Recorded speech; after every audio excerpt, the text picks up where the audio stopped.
साधु बाबाओं की या फिर गुरु की वेशभूषा बनाकर आजकल लोग दुकान खोलकर बैठे हुए हैं। एक कमेंट। तो सिद्धि मार्ग या फिर मुक्ति मार्ग एक ऐसा मार्ग है जिस पर अगर कोई इंसान साधक या भक्त चलता है तो एक ऐसा मोड़ आता है जहां पर उसे गुरु की ज़रूरत पड़ती है। और एक असली गुरु कौन होते हैं? जो सिद्ध पुरुष होते हैं या फिर जिनके पास ऑलरेडी सिद्धि होती है या फिर ऑलरेडी जिनकी कुंडलिनी एक्टिवेट हो चुकी होती है, वही असली या फिर एक सिद्ध गुरु होते हैं। भले ही आप सिद्धि मार्ग पे चल रहे हों या फिर आप मुक्ति मार्ग पे चल रहे हों। और जो असली गुरु होते हैं वो अपने शिष्य की पहरेदारी करते हैं कि साधना के दौरान अगर उनका शिष्य भटक जाए या फिर गलत दिशा में चले जाए तो गलत दिशा में जा रहे अपने शिष्य को सही दिशा में जाने का मार्ग भी गुरु ही दिखाते हैं। सही बताऊं तो बिना गुरु के एक शिष्य अधूरा ही रहता है, भले ही वो सिद्धि मार्ग में चल रहा हो या फिर मुक्ति मार्ग में चल रहा हो। जो असली गुरु होते हैं या फिर जो सिद्ध गुरु होते हैं, जब वो अपने शिष्य के सर पे हाथ रखते हैं तो उनकी ऊर्जा से उनका शिष्य भी कनेक्ट हो जाता है। तो उसके बाद अगर शिष्य कोई साधना कर रहा होता है और उसके साथ कोई अनहोनी हो जाती है या फिर वो गलत दिशा में चला जाता है तो गुरु को पहले ही पता लग जाता है कि फलानी जगह पर मेरा एक शिष्य साधना कर रहा है जो कि गलत दिशा में जा रहा है। तो विचारों से ही असली गुरु अपने शिष्य को सही दिशा में कर देते हैं। ये एक असली गुरु और उनके एक असली शिष्य का रिश्ता होता है। लेकिन हमारे इस फिजिकल वर्ल्ड में तो मिट्टी भी बिक जाती है, कूड़ा कचरा भी बिक जाता है। तो झूठे आध्यात्म का कारोबार करने वाले या फिर भगवान के नाम पर कारोबार चलाने वाले लोग हर जगह मौजूद रहते हैं। उन्हें पता होता है कि अगर कोई इंसान साधक बन रहा है तो उसे 101% गुरु की जरूरत पड़ती है। तो क्यों ना हम खुद ही गुरु की वेशभूषा बनाकर आम इंसानों को लूटें या फिर उनको बेवकूफ़ बनाएं। और सच बताऊं तो जो सद्गुरु होते हैं वो ये भी कहते हैं कि जो अध्यात्म होता है वो हर किसी के लिए नहीं होता। हर किसी को उच्च स्तरीय ज्ञान नहीं दिया जा सकता। हर कोई ज्ञान प्राप्त करने की पात्रता नहीं रखता है। तो हमारे इस फिजिकल वर्ल्ड में भी ऐसे तत्व हर जगह मौजूद हैं। अगर उन्हें कोई गुरु मिलेगा तो सबसे पहले वो उनसे ये कहेंगे कि अगर तुम कोई गुरु हो तो चमत्कार करके दिखाओ, गायब होके दिखाओ, हनुमान जी की तरह उड़ के दिखाओ, या फिर अगर आप सिद्ध पुरुष हैं तो आप खाना क्यों खा रहे हैं। मतलब इस फिजिकल वर्ल्ड में एक आम इंसान ने आज तक जितना भी ज्ञान इकट्ठा किया होता है वो सभी ज्ञान वो उस गुरु के सामने उड़ेलने लग जाता है, उनसे तरह तरह के निम्न स्तरीय सवाल करने लग जाता है। जबकि जो असली गुरु होते हैं उनको समय ही नहीं होता है। वो ऐसे निम्न स्तरीय सवालों के किस किस को जवाब देते रहेंगे, इसलिए उनके पास कोई दूसरा रास्ता रह ही नहीं जाता है। इसलिए वो अपनी एक पर्टिकुलर फीस रख देते हैं कि अगर कोई साधना करना चाहता होगा या फिर मेरा शिष्य बनना चाहता होगा या फिर अगर वो सीरियस होगा, परमार्थ के मार्ग पे चलना चाहता होगा तो वो फीस देकर ही उनसे संपर्क कर पाएगा। लेकिन बात यही खत्म नहीं होती है। इस दुनिया में बहुत सारे पैसे वाले लोग भी हैं। तो कुछ लोग तो गुरुओं को आजमाने के लिए भी पैसा फेंकते हैं।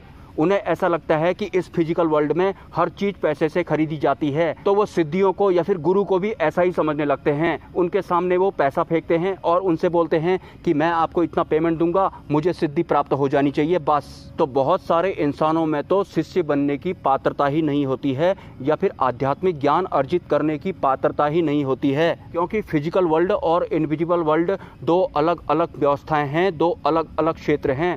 यहाँ फिजिकल वर्ल्ड वाला लेन देन या फिर मेंटालिटी बिल्कुल भी काम नहीं करती है। आप सूक्ष्म जगत में आना चाहते हैं, भले ही आप सिद्धि मार्ग में आना चाहते हैं या फिर मुक्ति मार्ग में आना चाहते हैं, तो साधना के क्षेत्र में एक साधक को एज ए सूक्ष्म शरीर ही सर्वाइव करना पड़ता है। वैसे असली गुरुओं का या फिर असली सद्गुरुओं का वास्तविक सच आपको मैं बताऊं तो वो अपने किसी भी शिष्य से कोई भी पैसा लेना ही नहीं चाहते हैं। लेकिन जिस तरह की मेंटालिटी के साथ इस फिजिकल वर्ल्ड में एक आम इंसान सर्वाइव कर रहा होता है, उनके पास दूसरा कोई रास्ता ही नहीं होता है कि वो अपनी एक फीस रख दें। लेकिन इसी बीच में नकली सद्गुरु या फिर नकली गुरु भी काम कर रहे हैं, जो कि साधु संतों की वेशभूषा या फिर एक गुरु की वेशभूषा बनाकर सोशल मीडिया पर तरह तरह से लोगों को लूट रहे हैं। लेकिन एक कॉमन बात है, कोई भी नकली गुरु या फिर नकली साधु संत जिसके पास सिद्धियां नहीं हैं या फिर जो एक सिद्ध पुरुष नहीं है, आपको कैसे लूट सकता है, आपको कैसे बेवकूफ़ बना सकता है। अगर आप किसी निम्न स्तरीय नकली गुरु को पहचानने की पात्रता नहीं रखते हैं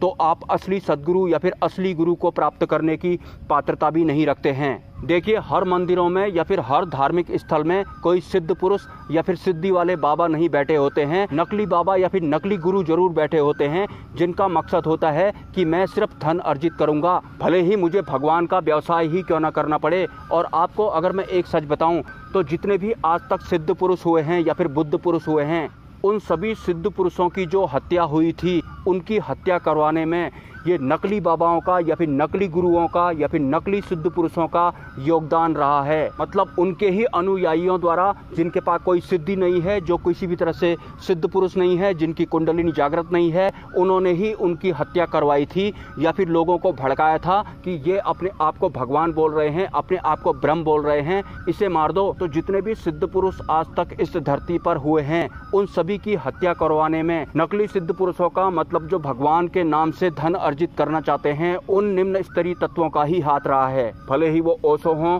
मंसूर हों, बुद्ध हों, महावीर हों या फिर यीशु ही क्यों ना हो, इन सभी बुद्ध पुरुषों की या फिर सिद्ध पुरुषों की हत्या करने में नकली गुरुओं का, नकली सिद्ध पुरुषों का ही हाथ रहा है। हालांकि ये सभी सिद्ध पुरुष जन्म और मृत्यु से बहुत आगे निकल चुके थे, लेकिन वास्तविक दुनिया में इनकी जो हत्या करवाई गई थी नकली गुरुओं द्वारा या फिर नकली सिद्ध पुरुषों द्वारा, जिनके पास कोई सिद्धि नहीं है, जो भगवान को भी कारोबार की तरह इस्तेमाल करते हैं, उनका ही हाथ था। और आजकल तो इस तरह के लोग हर जगह बैठे हुए हैं। और आम इंसान को भी अगर कोई साधु बाबा के भेष में साफ सुथरे कपड़े पहना हुआ कोई दिखाई पड़ता है तो उसे ऐसा लगता है कि ये तो कोई सिद्ध पुरुष होगा या फिर ये कोई बुद्ध पुरुष होगा, इसके पास बहुत सारी सिद्धियां होंगी, काश ये मुझे अपना शिष्य बना ले। सिद्ध गुरु या फिर सिद्ध पुरुष बिल्कुल भी दिखावा नहीं करते हैं, वो भीड़ का हिस्सा नहीं बनते हैं।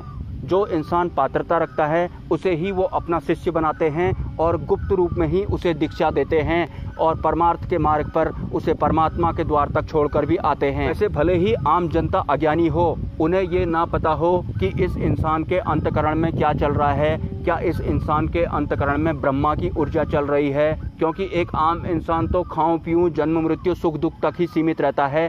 अगर कोई निम्न स्तरीय साधु बाबा द्वारा या फिर निम्न स्तरीय नकली सिद्ध पुरुष द्वारा किसी असली सिद्ध पुरुष के बारे में उसे भड़काया जाता है और आम जनता जब उसकी निर्मम हत्या कर देती है, तो ऐसे असली सिद्ध पुरुष की हत्या करने के एवज में पूरी की पूरी आम जनता को कितने जन्मों तक श्राप लग जाता है, इस विषय पर मैं अगले किसी वीडियो में चर्चा जरूर करने वाला हूं। हालांकि हमारी इस धरती पर आज तक जितने भी सिद्ध पुरुषों की या फिर बुद्ध पुरुषों की हत्या की गई है और जिन्होंने भी उनकी हत्या की थी, उन्होंने आज तक माफ़ी नहीं मांगी है। भले ही 10-20 हजार जन्म आज तक वो अज्ञानी लोग ले भी चुके होंगे और अभी भी हमारे बीच होंगे। एनीवेज, अगर आपके कोई सवाल हैं तो आप मुझे कमेंट कर सकते हैं और अगर आप इस चैनल को सपोर्ट करना चाहते हैं तो इसी वीडियो के कमेंट सेक्शन में आपको एक UPI ID मिल जाएगा। स्वेच्छा से आप सपोर्ट कर सकते हैं, कोई ज़बरदस्ती नहीं है। मिलते हैं नेक्स्ट वीडियो में। ब्रह्मा, विष्णु, महेश, जय मां पराशक्ति।